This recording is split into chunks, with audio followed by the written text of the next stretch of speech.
warahmatullahi wabarakatuh. Kami dari kelompok 4, kami ingin mempresentasikan tentang pajak pertambahan nilai atau PPN. Sebelum memulai presentasi, izinkan kami memperkenalkan diri terlebih dahulu. Perkenalkan, nama saya Syafira Aulia. Perkenalkan, nama saya Herudin Dwi Andriansyah. Perkenalkan, nama saya Lailatul Khairiyah. Saya Maulana Bulida.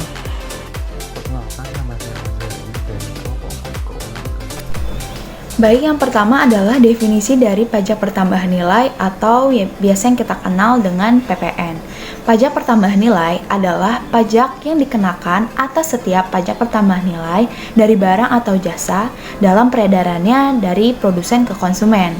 Pajak pertambahan nilai ini termasuk ke dalam jenis pajak tidak langsung karena pajak dibebankan kepada konsumen akhir yang memakai produk tersebut. Lalu, mekanisme dari pemungutan, penyetoran, dan pelaporan PPN ada pada pihak pedagang atau produsen, sehingga muncul istilah PKP atau pengusaha kena pajak. Pajak pertambahan nilai diatur dalam Undang-Undang Dasar Nomor 8 Tahun 1983. Baik, selanjutnya adalah fungsi pajak pertambahan nilai atau fungsi PPN. Fungsi PPN sama dengan fungsi pajak-pajak lainnya.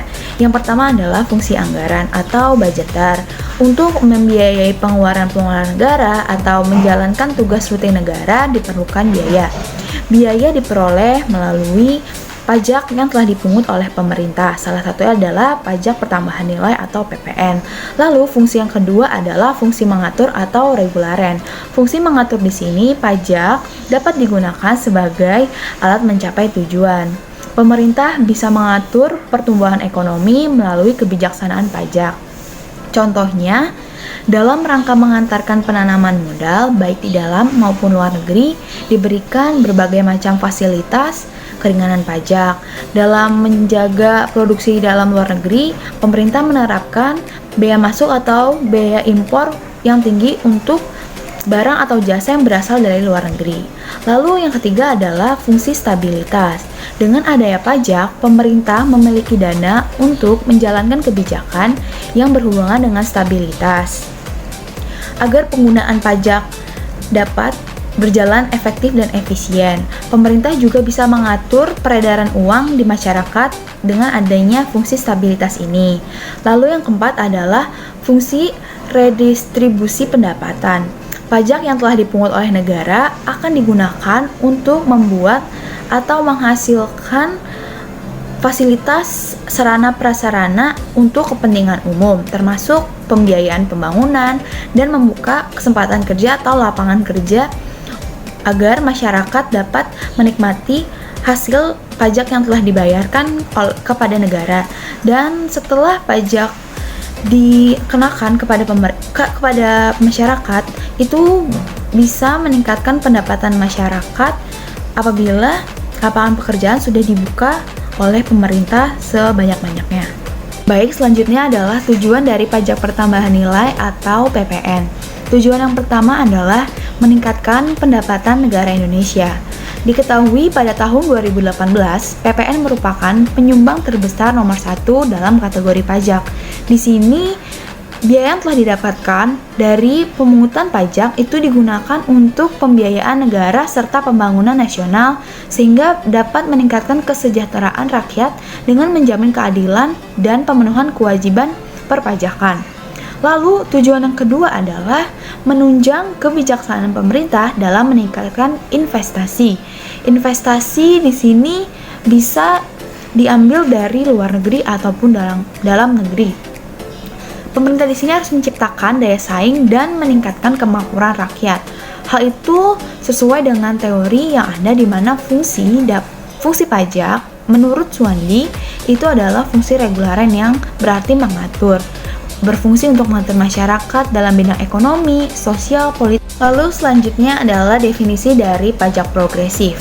Pajak progresif adalah tarif pemungutan pajak dengan persentase yang didasarkan pada jumlah atau kuantitas objek pajak dan juga berdasarkan harga atau nilai objek pajak. Jadi semakin meningkat jumlah objek pajak dan semakin banyak maka nilai objek pajaknya mengalami kenaikan. Pajak progresif ini diterapkan pada kendaraan bermotor yang memiliki kesamaan nama pemilik dengan alamat tempat pemilik. Jadi besaran biaya pajak akan mengalami peningkatan seiring bertambahnya jumlah pajak kendaraan, sehingga kendaraan pertama, kedua, ketiga, dan seterusnya dikenai tarif berbeda. Dasar pengenaan pajak ini ada pada tahun Undang-Undang Nomor 28 Tahun 2009 tentang pajak daerah dan retribusi daerah.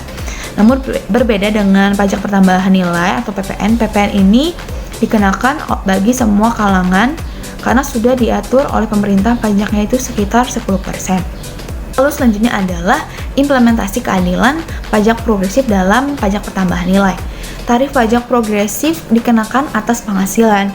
Hal ini dimaksudkan agar pihak yang memperoleh penghasilan tinggi memberikan kontribusi atau membayar pajaknya tinggi pula, jadi sesuai dengan pendapatannya, sehingga terjadi pemerataan pendapatan. Lalu, ketentuan tarif pajak progresif ini ditetapkan sebagai berikut. Kepemilikan kendaraan bermotor dikenakan biaya paling sedikit 1%, sedangkan paling besar 2%. Lalu, kendaraan pemilik bermotor kedua, ketiga, dan seterusnya dibebankan tarif paling rendah 2% dan paling tinggi 10%. Sehingga perbedaan antara pajak progresif dan pajak pertambahan nilai sangat terlihat.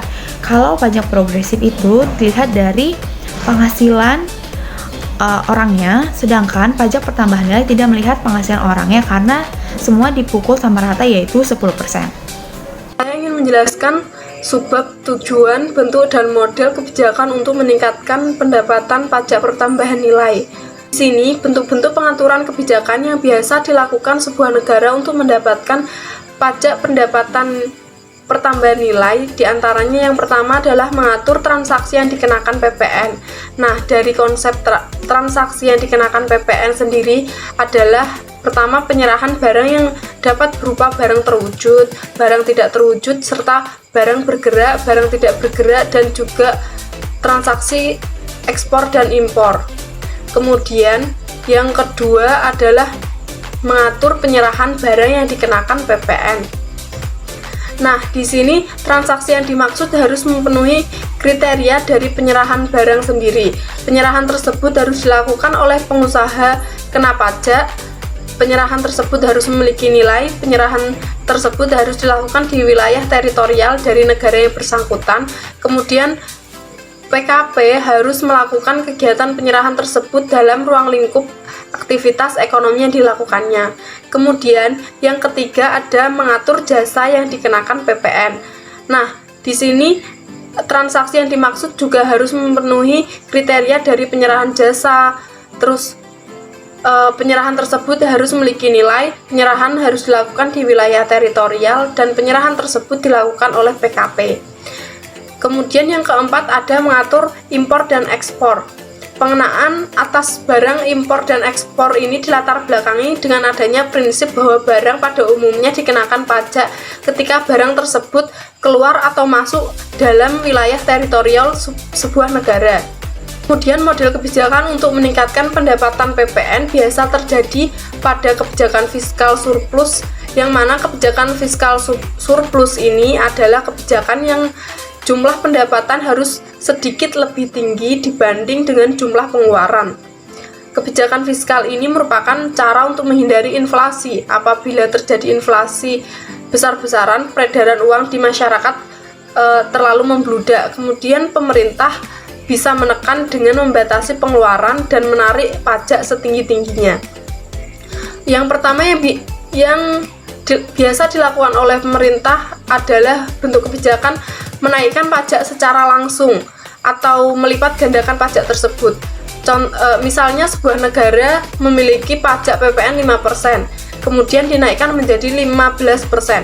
Hal ini dilakukan oleh sebuah negara karena ingin menjaga keuangan dan menstabilkan perekonomian untuk menghindari defisit.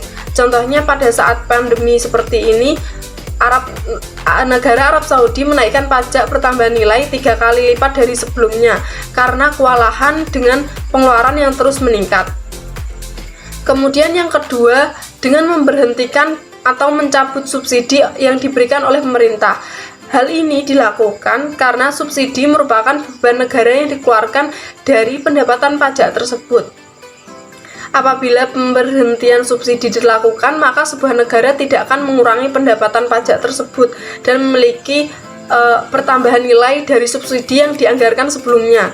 Seperti itu. Kemudian yang ketiga dapat menarik lebih banyak investor agar sebuah negara dapat lebih banyak membuka usaha.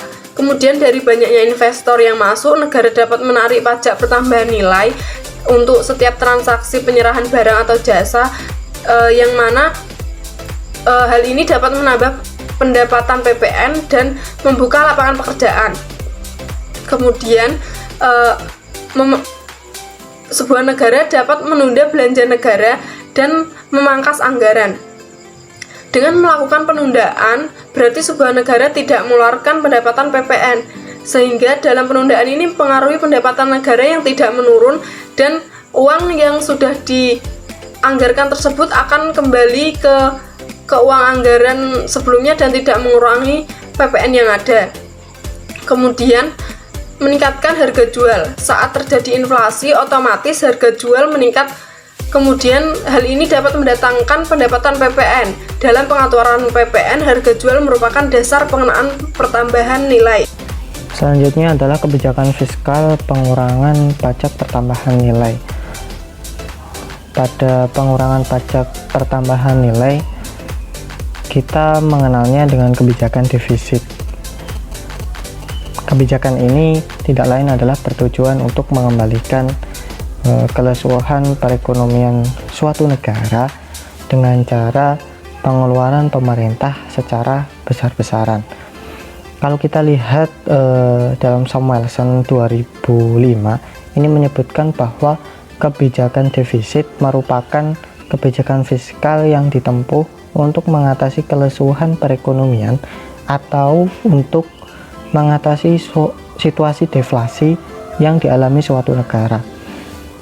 Pengeluaran pemerintah bersifat otonom karena penentuan anggaran pemerintah lebih daripada pajak yang diharapkan yang akan diterima, dengan pertimbangan politik dan permasalahan yang dihadapi.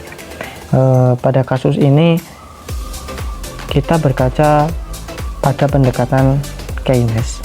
Pada pendekatan ini kebijakan fiskal defisit ini dapat menggerakkan perekonomian karena peningkatan pengeluaran pemerintah atau pemotongan pajak mempunyai efek multiplier dengan cara menstimulasi tambahan permintaan untuk barang konsumsi rumah tangga.